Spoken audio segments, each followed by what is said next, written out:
오늘은 종려주일입니다. 아까 광고 때도 말씀을 드렸지만은 예수님께서 이제 공생의 마지막 사역을 감당하기 위해서 예루살렘으로 입성하신 날을 기념하는 절기가 종려주일입니다. 이 날을 기점으로 이제 한 주간 동안 예수님이 고난의 시간을 겪게 되고 그 고난을 통해 십자가에 돌아가시고 다시 부활하는 이런 놀라운 획기적인 사건이 일어난 한 주간이 이제 오늘부터 시작이 됩니다. 영화로 우리가 생각을 해보면은 이 한 주간이 정말 대단하죠. 다이나믹한 거죠. 막 왕으로서 막 환영을 받으며 막 칭송을 받으며 들어왔다가 배신을 당하고 버림을 받고 고난을 당하고 돌아가시고 이게 끝이다 생각했는데 하루가 지나고 이틀이 지나고 3일이 지나니까 다시 이 사망 권세 이기시고 부활하심으로 다시 또 승리를 주는 이런 일들이 이 한 주간에 다 일어나는 거죠. 많은 사람들이 이 단기간에 이 굴곡 있는 인생을 살았을 때 참 우리는 험난한 세상을 살았다 이렇게 표현을 합니다. 요셉이 그 애굽 왕 바로 앞에 갔을 때 나이가 몇 살입니까? 이렇게 물으니까 요셉이 엉뚱한 말을 하죠. 내가 내 인생의 삶이 별로 길지는 않지만 내가 험난한 세상을 살았습니다. 이렇게 이야기를 하잖아요. 여러분 예수님이 33년이라는 인생을 살다가 생을 마감하셨는데 이 가장 클라이막스가 공생의 3년이에요. 그리고 그 3년을 또 더 줄여서 클라이막스로 줄이면 이번 한 주간이라고 하는 것입니다. 그래서 저는 그런 생각을 해봤습니다. 매년 오는 종려주일, 매년 우리가 또 동참하는 고난주간, 그리고 매년 정말 부활의 영광을 찬양하는 부활주일을 보내면서 항상 그러려니 이렇게 보냈던 것 같아요. 올해는 이 설교를 준비를 하면서 그런 생각을 했습니다. 야, 정말 이 한 주간에 놀라운 일들이 엄청나게 일어났던 한 주간이구나. 그렇다고 한다면 우리도 인생에 있어서도 그렇고 저 여러분들 신앙생활 하는 데 있어서도 동일하게 이번 한 주간 예수님이 그렇게 다이나믹하고 정말 획기적인 한 주간을 살아가셨던 것처럼 우리들도 그 예수님의 그 일생에 또 예수님이 걸어가신 길에 한번 동참해봄으로 그 삶을 한번 체험하는 한 주간을 살았으면 좋겠다. 우리 이제 정답을 알고 있기 때문에 고난도 달게 받을 수 있을 것이고 죽음에도 의연하게 대처할 수 있을 것이고 분명히 부활하셔서 다시 승리를 주실 걸 알기 때문에 의연하게 대처할 수 있어요. 그러나 그 순간순간 왕으로 입성하실 때의 그 예수님의 모습, 그리고 그 예수님을 환영하던 많은 무리들의 모습, 그리고 그 무리들이 이제 예수님으로 인해서부터 예수님이 자꾸 배신을 당하는 그런 과정 속에 우리들의 그 예수님과 같은 마음, 그리고 그 모진 고통당하시고 결국 죽음을 길을 걸어갈 수밖에 없었던 그 사건. 그러나 그것이 끝인가 생각했는데 다시 하루가 지나고 이틀이 지나고 3일이 되는 새벽 미명에 다시 살아나신 예수님의 그 놀라운 영광, 이 모든 것들을 한번 이 한 주간에 여러분들이 그동안 우리가 겪어오던 이 한 주간과는 다른 또 여러분 각자가 또 동참하고 의미 있는 한 주간을 살아가시기를 기대해 봅니다. 그리고 오늘은 그 사순절 절기의 헌신에 대해서 말씀을 나누고 있는데 오늘 마지막으로 막달라 마리아의 헌신에 대해서 좀 말씀을 나누려고 합니다. 그 십자가 주변에 있었던 사람들이 참 많아요. 가장 가까운 사람이 예수님의 제자들이었겠죠. 그리고 예수님 앞에 은혜를 입었던 사람들이었겠죠. 병고침을 받았던, 귀신을 들었다가 쫓겨났던, 아니면 문제가 있었는데 문제가 해결이 됐던 그런 사람들도 있었을 거예요. 그리고 예수님을 핍박하는 어떤 제사장들, 또 바리새인들, 서기관들도 있었을 것입니다. 그리고 로마의 폭정 아래에 있던 그 당시 유대 사회이기 때문에 로마 군정들도 있었고 많은 사람들이 있었어요. 근데 그 십자가 주변에, 예수님의 십자가 주변에 있었던 사람들 가운데 헌신자들은 많지 않았어요. 그렇게 많은 은혜를 받았고 많은 사랑을 받았고 많은 은혜를 입었는데도 불구하고 예수님의 십자가의 그 자리에 있었던 많은 사람들을 보면 예수님을 위해 헌신했던 사람들은 불과 몇 명 되지 않고 오히려 예수님을 떠나고 예수님을 배신하고 그를 죽여야 된다고 소리치던, 그리고 그것을 당연하게 여겼던 사람들이 대부분의 사람들이었다고 하는 것입니다. 저는 이 십자가 주변의 헌신자들을 몇 명을 살펴보면서 깨달은 것 중에 하나가 이겁니다. 오늘날도 동일하게 정말 우리가 하나님을 믿는 하나님의 자녀들이고 또 예수님을 따르는 사람들이라고 하는데, 정말 이 십자가의 주변에 내가 서 있다면 나는 헌신자일까?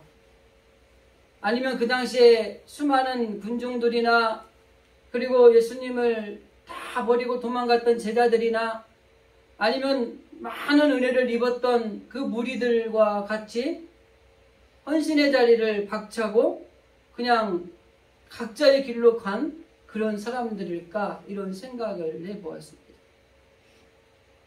그러면서 아리마대 사람 요셉이라든지 나귀를 드렸던 나귀 주인이라든지 그리고 나사로의 동생이었던 마리아라든지 이런 사람들이 헌신을 보면서 야, 이거는 아무나 할 수 있는 건 아니구나 라는 생각을 했습니다. 그리고 오늘 제가 여러분들과 함께 마지막으로 살펴볼 헌신자인 막달라 마리아는 우리와 아주 비슷한 사람이에요. 이 사람은 어떻게 하나님 앞에 십자가의 예수님의 그 주변에서 헌신의 삶을 살았던 것인가를 우리가 좀 생각을 해보려고 합니다. 막달라 마리아 하니까 막달라가 이름이고 마리아가 성 같고 외국은 이게 거꾸로 하니까요. 그런데 그 아리마대 사람 요셉처럼 그 이름이 많이 있는 사람들은 그 이름이 있는 사람을 특정하기 위해서 그 사람이 사는 지역을 붙여서 이름을 부르기도 했어요. 그 성경에 정확한 위치를 알 수 없는 마리아가 한 7명 정도 나옵니다. 첫째는 예수님의 어머니 마리아, 야곱과 요셉의 어머니 마리아도 있고요. 그리고 우리가 첫 번째 시간으로 살펴봤던 나사로의 동생이었던 마리아, 그 마리아도 마리아입니다. 그리고 엠마의 도상에서 예수님 만난 글로바의 아내도 마리아예요. 또 마가복음의 저자인 마가의 어머니도 마리아입니다. 그리고 로마 교회의 성도였던 마리아도 있고요. 그리고 오늘 우리가 본 막달라 지역에 사는 마리아도 있습니다. 막달라라는 지역은 어디냐면 갈릴리 호수가 굉장히 넓어요. 근데 이 갈릴리 호수 서쪽에 보면은 가버나움이라는, 아마 성경에 지명 들어보셨죠? 가버나움이라는 동네가 제법 큰 동네가 있습니다. 근데 거기서 약 5km 더 가면 작은 마을이 막달라라는 마을이 있어요. 그러니까 그 지역에서 태어났던 여자 마리아가 막달라 마리아입니다. 그러니까 여러 명의 마리아를 구분하기 위해서 그 갈릴리 서쪽의 가버나움에서 더 들어가는 작은 마을에 사는 막달라 마리아라고 하는 여자가 있는데, 그 여자가 예수님의 십자가의 주변에서 헌신했던 헌신의 모습은 이러한 것이다 라는 것이 오늘 우리가 살펴볼 내용이라고 하는 것입니다. 여기서 중요한 요소가 있습니다.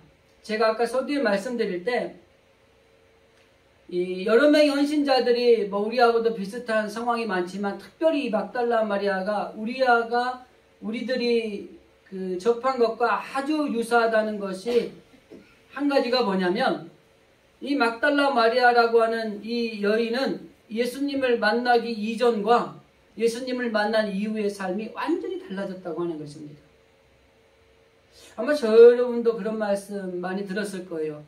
예수 믿기 전에 저 사람이 저러지 않았는데 예수 믿고 정말 많이 달라졌어, 변했어, 새 사람이 됐어, 이런 말 많이 듣잖아요. 이런 거죠.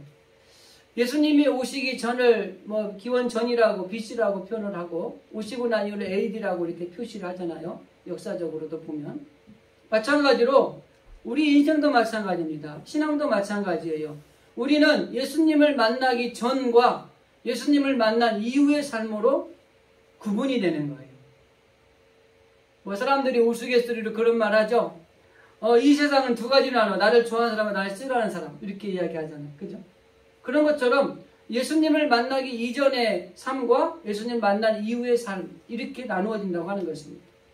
오늘 우리가 읽은 이 본문에 등장하는 이 막달라 마리아라고 하는 사람은 예수님을 만나기 이전과 그 이후의 삶이 어땠는가를 먼저 좀 이해를 하는 게 필요할 것 같아요. 그런데 예수님을 만나기 이전에 이 막달라 마리아라고 하는 사람에 대한 것은 성경에 많은 기록이 없습니다. 두 가지 있어요. 첫째는 막달라라는 지역에 사는 여자 마리아, 이거 한 가지입니다. 두 번째는 이게 마가복음에도 누가복음에도 기록이 되어져 있는데 이 오늘 본문에도 보면은 마찬가지고 이 여자에 대해서 딱 한 가지 나와 있는 사건이 뭐냐면 7 귀신을 들렸던 여자인 마리아입니다. 그러니까 이 막달라 마리아라고 하는 여자는 예수 믿기 전에는 그냥 어떤 조그만 지역에 사는 여자인데 귀신 들렸어요. 그래서 영적으로도 정신적으로도 육체적으로도 망가져 있는 그런 여자였다. 이게 막달라 마리아의 예수님 만나기 이전의 삶입니다. 우리도 보면은요, 저는 본의 아니게 모태신앙이어서 그걸 잘 모릅니다. 근데 모태신앙이라고 다 처음부터 신앙이 있는 건 아니지만, 그런데 예수를 안 믿고 세상에서 방황하다가 어렵게 살다가 예수님을 만난 다음에 이 삶이 변화됐다고 하는 많은 사람들의 간증을 토대로 보면은 예수 믿기 이전의 삶은 참 불행했다는 거예요. 참 힘들고 어려웠다는 것입니다. 근데 예수님을 만나고 세상이 달라졌다는 거예요. 그리고 나는 예수님을 만나고 행복해졌다고 하는 것이 이 간증에 아는 사람들의 결국 패턴이더라고요. 저도 마찬가지입니다. 모태신앙이긴 하지만은 정말 예수님을 온전히 제대로 만난 것과 그냥 교회 다니는 것과의 차이가 크다는 거예요. 그래서 내가 예수님을 정말 체험적으로 만난 사람과 그냥 신앙생활만 한 사람은 엄청난 차이가 있는 겁니다. 자, 어쨌든 이 막달라 마리아는 예수님 믿기 이전에는 딱 두 가지 사건입니다. 작은 지역에 사는 여자인데 정신적으로나 영적으로나 육체적으로 완전히 망가진 병든 여자다, 이거예요. 오늘날 우리가 예수님을 만나는 사람들의 모든 부분을 보면은 정말 더 이상 우리가 어떻게 할 수 없을 때 주님을 찾아갑니다. 그리고 주님은 그들을 만나서 그들의 문제를 해결해 주시는 거죠.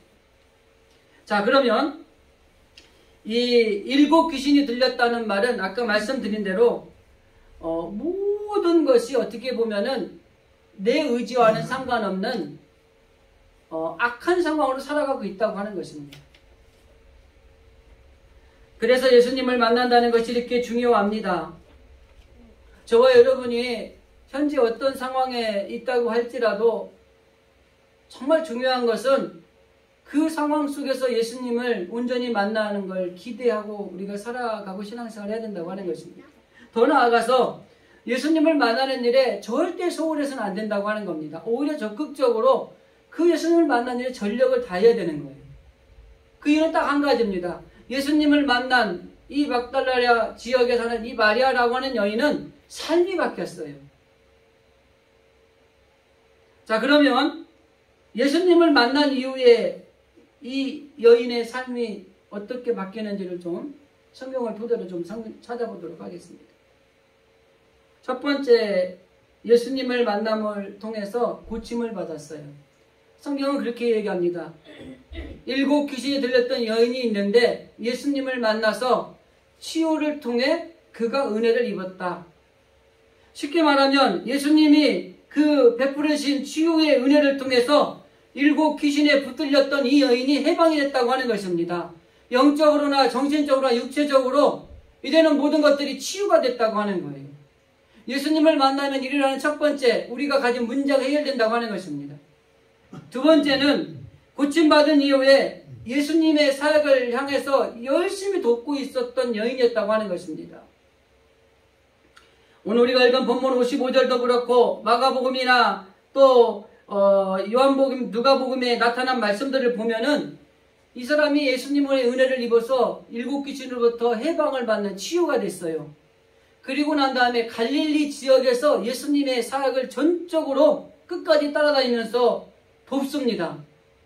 그리고 예수님이 예루살렘으로 가니까 예루살렘까지 따라가요. 그리고 예루살렘에서도 예수님을 철저하게 돕는 조력 역할을 합니다.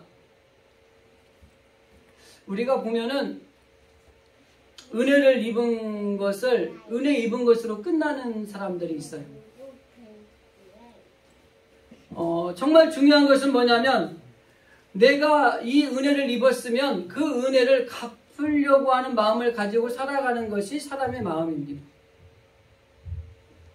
그래서 그녀는 자기가 고침받은 이후에 언제나 예수님을 따라서 정성을 다해서 예수님을 돕는 그 길을 걸어갔다고 하는 것입니다. 그리고 세 번째, 예수님이 고난을 당하실 때 그 고난의 자리에 있는 십자가를 떠나지 않고 예수님의 곁을 끝까지 지켰다고 하는 것입니다. 오늘 우리가 읽은 본문의 55절과 56절의 말씀에 보면은 예수님이 십자가에 못 박혀 돌아가시는 그 순간에도 그 십자가의 곁에서 끝까지 예수님을 자리를 지키고 있던 여인이 바로 이 여인이라고 하는 것입니다. 오늘 61절에 나오는 대로 그녀는 예수님이 십자가에 돌아가시는 것만 곁에서 지켜본 것이 아니라 아리마대 사람이 요셉이 예수님의 시체를 가져다가 장사를 지낼 때에 그것까지도 따라갔습니다. 그러니까 결과적으로 이 여인은 자기가 예수님으로부터 은혜를 입고 난 뒤에 예수님을 갈릴리에서도 도왔고 예루살렘에서도 도왔고 십자가에 못 박히는 그 상황에서도 끝까지 떠나지 않고 그분을 도왔던 사람이 이 마리아라고 하는 것입니다. 그리고 한 가지 더 요한복음 20장에 보면은 예수님의 부활에 대한 내용이 상세하게 기록이 되어 있습니다. 그런데 이 부활하신 예수님을 처음으로 만난 사람도 이 막달라 마리아였고요. 예수님이 살아나셨다고 부활을 처음으로 증거한 사람이 이 막달라 마리아였다고 하는 것입니다. 우리가 잘 아는 대로 예수님이 금요일날 십자가에서 돌아가십니다. 그리고 아리마대 사람 요셉이 당당하게 우리가 막 설교를 통해서 말씀 은혜 받은 것처럼 시체를 달라 요구하고 새 무덤에 예수님을 무덤에 장사를 지냅니다. 그리고 하루 이틀 3일이 지났을 때 이 여인은 새벽에 향품을 가지고 예수님의 무덤을 향해 달려가는 거예요. 그런데 갔는데 무덤에 돌이 굴려져 열려있는 거예요. 그 열려져 있는 곳에 들어가 봤더니 예수님이 안 계신 거예요. 그리고 나서 나중에 예수님을 처음으로 부활하신 주님을 처음으로 만나는 증인 목격자가 됩니다. 그리고 나서 베드로와 요한에게 달려갑니다. 예수님이 살아나셨습니다. 증언을 합니다. 이게 예수님을 만나고 난 이후에 이 막달라 마리아가 걸어갔던 삶의 모습입니다. 정리를 하면 이렇습니다. 막달라 마리아는 일곱 귀신에 들려서 정신적으로나 영적으로나 육체적으로 망가진 여자였습니다. 그런데 그가 예수님을 만나서 그 일곱 귀신으로부터 해방이 돼서 깨끗하게 치유가 됐어요. 그 하나님이 치유해 주신 그 은혜를 생각해서 갈릴리에서 예수님을 따라다니면서 예수님을 정성스럽게 돕습니다. 예수님이 예루살렘으로 가니까 예루살렘까지 따라갑니다. 거기서도 열심히 전력을 다해서 돕습니다. 그런데 그 예수님이 십자가에 고난을 당하시더니 십자가에서 돌아가시기 위해서 매달리셨는데 그 자리를 끝까지 지키고 있습니다. 이제는 죽었으니 끝났구나 하고 포기할 만도 한데 예수님이 돌아가시고 3일째 되는 날 새벽에 예수님의 무덤을 향하여 달려갑니다. 그리고 향품을 준비해가지고 갑니다.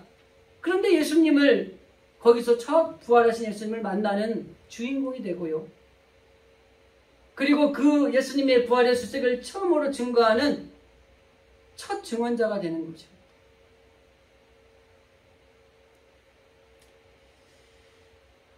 막달라 마리아가 예수님을 만나기 전에는 이런 사람이었고 예수님을 만나고는 이렇게 삶을 살았다. 이 얘기가 지금까지 정리해드린 겁니다. 한번 우리가 생각을 해보시는 게 나는 과연 예수님을 만나기 전에 어떤 사람이었고 예수님을 만난 이후에 지금 나는 어떤 삶을 살고 있는가?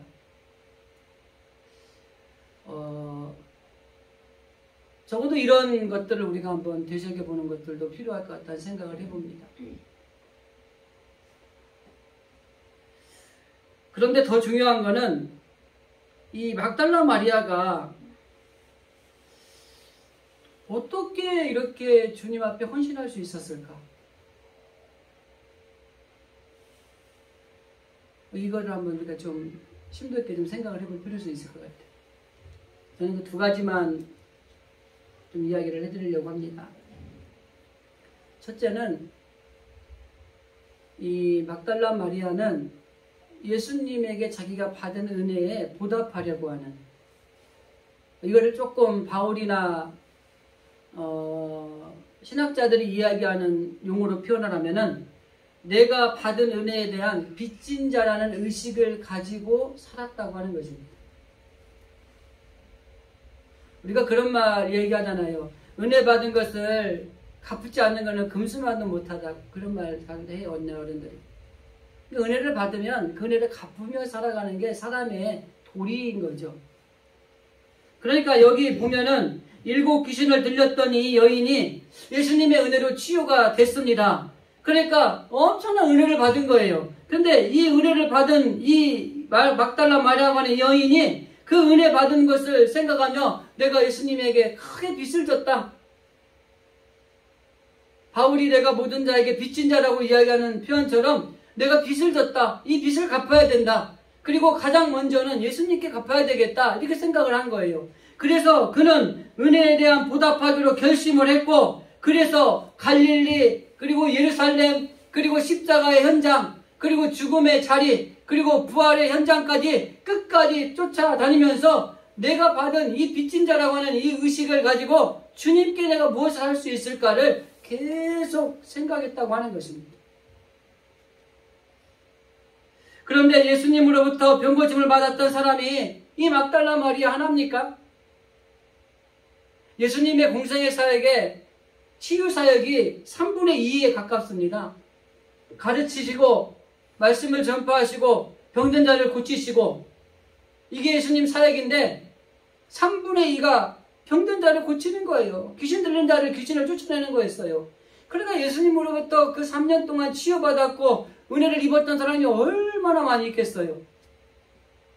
뭐 치유받은 것 뿐입니까? 그 외에도 은혜를 받은 것들이 엄청 많을 텐데, 아까 서두에 말씀드린 대로 예수님의 십자가의 주변에서 예수님 앞에 헌신하는 사람들은 정말 극소수의 사람들이라는 거예요.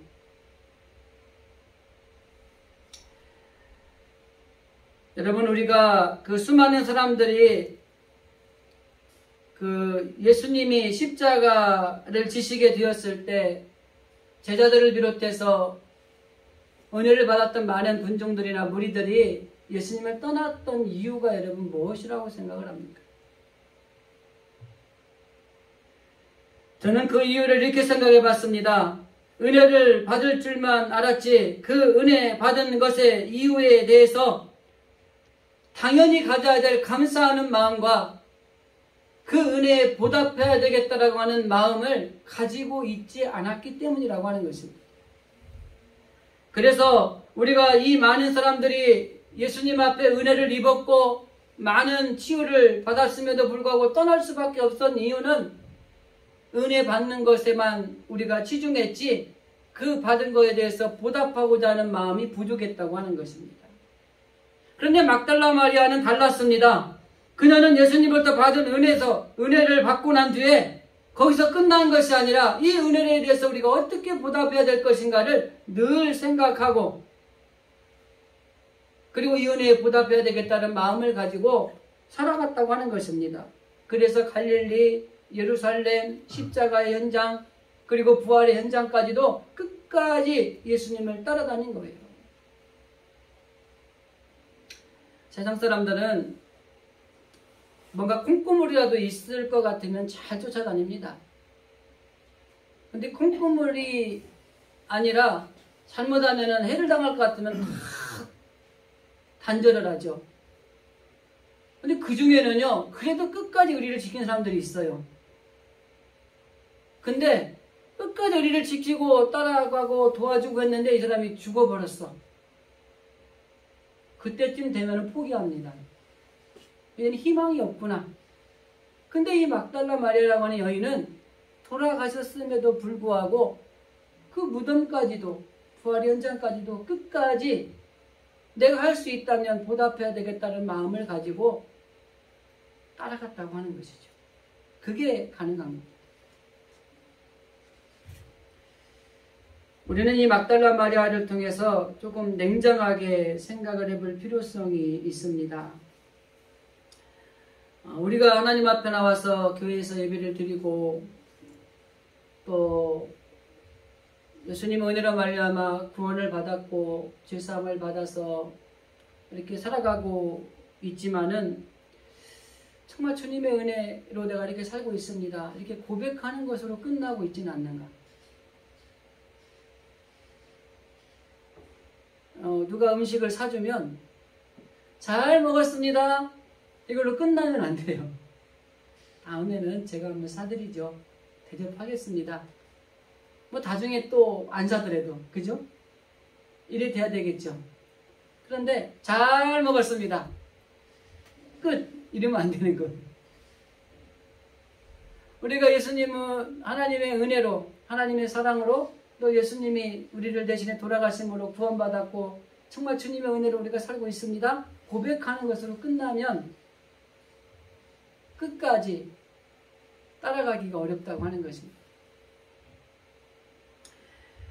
만일에 주님께서 우리에게 이렇게 질문하신다면 은혜 받은 데서 끝나는 사람의 모습을 가지고 우리가 살아간다면 우리는 그 은혜에 보답하지 못하고 결국에는 중도에 포기하는 그런 인생을 살아가게 되고 그런 신앙의 모습을 가지고 살아갈 수밖에 없다고 하는 것입니다. 그런데 오늘 본문에 등장하는 막달라 마리아는 정말 내가 이렇게 7 귀신이 들려서 정말 망가져 있다가 인생 이대로 끝날 수 있었는데 예수님을 만나고 내가 치유되고 건강해졌고 정말 예수님을 위해서라면 내가 무엇이든지 할 수 있다고 하는 그 받은 은혜에 빚진 마음으로 이 은혜를 어떻게 갚을 수 있을까 생각하며 끝까지 따라갔다고 하는 것이죠. 우리들도 한번 삶의 자리에서 우리의 신앙을 돌이켜보는 마음을 가지는 게 필요할 것 같다는 생각을 해봅니다. 한 가지만 더 생각해보면 왜 이 사람들은 똑같은 은혜를 받는데 떠나갔을까? 예수님을 따르는 신앙의 목적과 자세가 이 제자들과 많은 군중들과 막달라 마리아가 달랐다고 하는 것입니다. 오늘 지나면 고난주간이 있고 예수님이 십자가를 달리시는데 십자가에 달리셨을 때 그곳에 많은 예수님의 십자가 현장에 온 사람들은 아까 서대 말씀에 예수님 앞에 아는 은혜를 입었던 사람들입니다. 그리고 때로는 제자들도 숨어 있었고요. 그런데 그 많은 사람들이 그 예수님 앞에 끝까지 예수님 편에 서지 못했던 이유는 뭐냐면 그들이 예수님을 따르는 목적과 그들이 예수님을 따르는 자세가 이 막달라 마리아가 가졌던 목적과 자세와 달랐기 때문이라고 하는 것입니다. 지난주에도 말씀을 드렸던 것 같은데 예수님이 예루살렘에 들어오실 때 호산나 다윗의 왕이여 이렇게 막 환영을 했잖아요. 왜 환영을 했죠? 저 로마의 법정에서 우리를 구원해 줄 새로운 왕으로 생각을 한 거예요. 지금의 너무 삶이 힘들고 어려운 거예요. 사는 게 아닌 거예요. 이 문제를 해결해 줄 수 있는 분으로 예수님이 오셨다는 것을 기대를 가지고 있었던 거예요. 이걸 한마디로 말한 거예요. 자기들의 문제를 해결해 주는 예수님이 필요했던 거예요. 그런데 그 예수님이 오셔서 뭔가 기대치가 이만큼 올라갔는데 예수님이 힘없이 맥없이 두들겨 맞는 거예요. 잡아가도 장풍을 한번 쏜다든지 아니면 기적을 그렇게 수많은 걸 일으켰는데 군대들이 쫓아오다가 뭐 꼬꾸라지든지 넘어지든지 해야 되는데 당당하게 그냥 위풍당당하게 군인들이 와가지고 예수님을 꼼짝 못하게 잡아가는 거예요. 그래도 희망을 가지고 쫓아가는 거예요. 왜? 잡혀갔지만 마지막 반전이 있을 것이라는 거죠. 그 반전을 기대하고 그 법정까지 따라간 거예요. 갔는데 무기력하게 매를 맞는 거예요. 힘 하나 못 쓰는 거예요. 그러니 겟세마네 동산을 십자가를 지고 고생고생 그것도 힘이 하나도 없어가지고 끝까지 메고 가지도 못하고 중간에 구레네 사람 시몬이 대신 메어서 가고 그리고 십자가에 달리는 현장까지 온 거예요. 마지막 한 방이 있겠지. 근데 결국은 예수님 돌아가신 거예요. 여러분, 우리가 기대하는 것과 하나님이 계획하는 것과 다르면 어디다 맞춰야 되죠? 하나님이 계획하는 거에 맞춰야 되는 거예요. 근데 우리가 계획하는 것이 하나님의 계획하는 것과 안 맞으면 하나님이 틀렸다고 결론을 내리고 하나님을 떠나든지 버리든지 다른 길로 가든지 하는 거예요. 저는 그 말씀을 드리는 겁니다. 예수님의 십자가의 주변에 수많은 사람들이 있었지만 저는 70% 이상은 예수님 앞에 은혜를 입었던 사람들이라고 생각을 해요. 그런데 왜 그렇게 예수님을 죽이고 흉악범인 바라바를 살려주라고 소리를 쳤느냐? 기대치가 무너지고 실망이 폭증해서 분노로 표출된 거예요. 신앙생활 조심하셔야 됩니다. 제가 종종 말씀드리는 건데요. 예수 믿는 목적이 예수님을 이용해서 내가 이 땅에서 살아가는 게 좀 편하게 살고 잘 먹고 잘 살고 그러려고 예수 믿으면 안 되는 거예요. 목적이 다르니까 신앙에 우리가 끝까지 못 가는 거예요. 마음은 굴뚝 같아요. 내가 끝까지 주님의 은혜 받은 거 생각하며 주님 내가 끝까지 가겠습니다 라고 마음은 굴뚝까지 먹지만은 내가 가진 목적과 주님이 가지고 계신 계획이 다르기 때문에 끝까지 못 가는 거예요. 중도에 탈락하고 포기하고 원망하고 떠나는 겁니다. 정말 중요한 것은 정말 내가 어떤 신앙의 목적과 어떤 자세를 가지고 정말 주님을 따르고 있는지 이거를 분명히 해야 된다고 하는 것입니다. 수많은 제자들, 수많은 군중들, 예수님의 12명의 제자들을 비롯해서 그들은 한결같이 그들의 자기의 영광과 자기들의 욕구를 채워줄 예수님이 필요했던 것입니다. 그러다가 그 욕구를 채울 수 없으니까 그것이 분노로 표출이 돼서 당신 살리려니 흉악범 살리는 게 낫다고 소리치며 바라바를 놓아주고 예수를 죽여야 된다고 이렇게 군중들이 마음이 바뀐 거예요.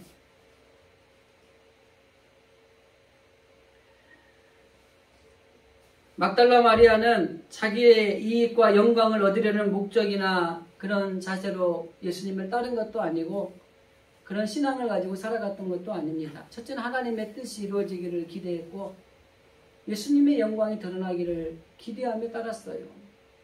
그리고 그는 철저하게 자신이 가졌던 주님 앞에 내가 주님을 만나지 않았다면 주님이 내게 은혜를 베풀어 주지 않았다면 내 인생은 이미 끝났을 텐데 지금 이렇게 사는 것이 오직 주님 때문이고 주님의 은혜이고 그래서 주님을 위해서라면 내가 무엇이든지 할 수 있습니다.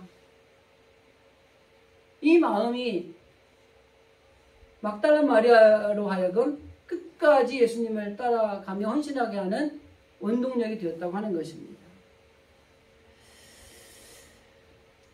여기 제자들과 군중들 결국 예수님을 배신하는 사람들이 되었죠. 그리고 막달라 마리아는 예수님을 따르는 헌신자가 되었습니다. 제자들을 비롯한 군중들은 예수님을 따라가면은 이 세상에서 얻는 것들이 많을 것이라고 생각을 했어요. 저는 이게 맞다고 생각합니다. 정말 우리가 예수를 제대로 믿으면 세상에서도 복받게 되어 있어요. 예수님이, 하나님이 우리에게 주시기자 원하는 건 내세의 복과 이 땅의 복을 같이 주시는 거예요. 근데 우리들은 이 땅의 복만을 추구하며 살아가는 신앙이 너무 많은 거예요. 내세의 복에는 관심이 없고 이 땅에서 잘 되고 잘 살고 이 땅의 축복을 누리며 살아가는 것을 목적에 두고 신앙생활을 하는 거예요. 근데 주님이 우리에게 가지고 계신 건 뭐예요? 이 땅에서 잘 되는 복을 주시기를 원하시는 것도 있지만 그보다 먼저 내세의 복을 주시기를 원하시는 거예요. 근데 많은 예수님의 십자가의 주변에 있던 사람들은 나는 내세의 복에는 별로 관심 없으니까 눈에 보이는 현실의 복을 달라는 거예요. 그 현실의 복이 이루어지지 않으니까 예수님을 떠나고 배신하고 분노를 표출해서 예수님을 죽이십시오 라고 소리치는 군중들로 변하게 된 겁니다. 그러니까 우리 신앙생활이 얼마나 어렵습니까? 그래서 이 막달라 마리아는 이 땅에서의 평안한 삶, 그리고 예수님을 이용해서 좀 표현이 좀 그렇지만 내가 이 땅에서 좀 뭔가를 얻으려고 하는 이런 신앙이 아니라 예수님을 위해서라면 내가 모든 것을 들여서라도 시간이면 시간, 물질이면 물질, 마음이면 마음을 들여서라도 끝까지 주님을 따라가겠다고 하는 이 마음이 그에게는 있었다고 하는 것입니다. 내용 있는 사람이 어떤 사람이냐, 진짜 사랑이 어떤 사람인가라는 걸 우리가 생각해 볼 필요성이 있어요. 진짜 사랑은요, 받는 게 아니라 주는 겁니다. 그 사도행전을 보면은 받는 것보다 주는 자가 복이 있다 이렇게 말하잖아요. 근데 받으려고 하는 사람은 기대하는 것이 어그러지면은 그 사랑이 깨집니다. 근데 주는 사람은 기대하는 게 깨져도 끝까지 갑니다. 그래서 우리가 하나님 앞에 받은 사랑은 하나님은 무한대로 주시는 거예요. 그러니까 우리가 하나님 앞에 우리가 기대치를 형성을 시켜드리지 못해도 하나님은 우리한테 실망하지 않아요. 긍휼히 여기세요. 끝까지 인내하고 돌아오기를 기다리시는 거예요. 이게 하나님의 사랑이에요. 이게 주는 사랑이에요. 근데 우리는 하나님 앞에 엄청난 이 큰 사랑을 받았는데도 불구하고 그 사랑을 돌려드릴 생각은 않고 여전히 받을 생각만 하는 거예요.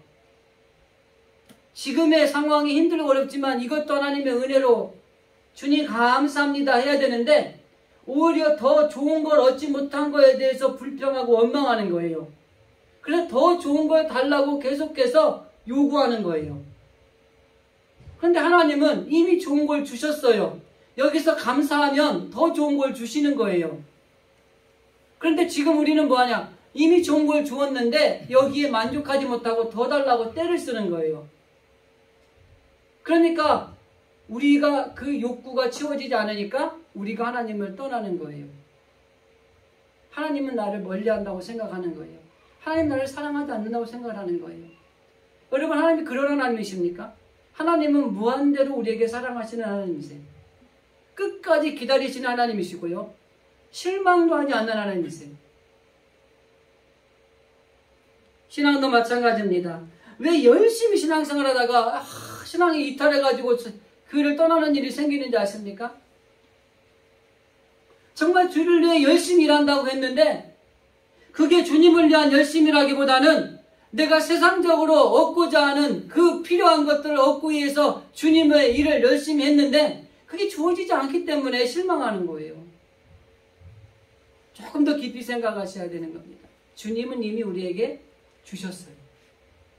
그런데 우리가 만족하지 못하고 더 달라고 더 큰 욕망을 추구하다 보니까 오히려 끝까지 주님을 위해 헌신하지 못하는 연약한 신앙의 모습이 될 수도 있다고 하는 것입니다.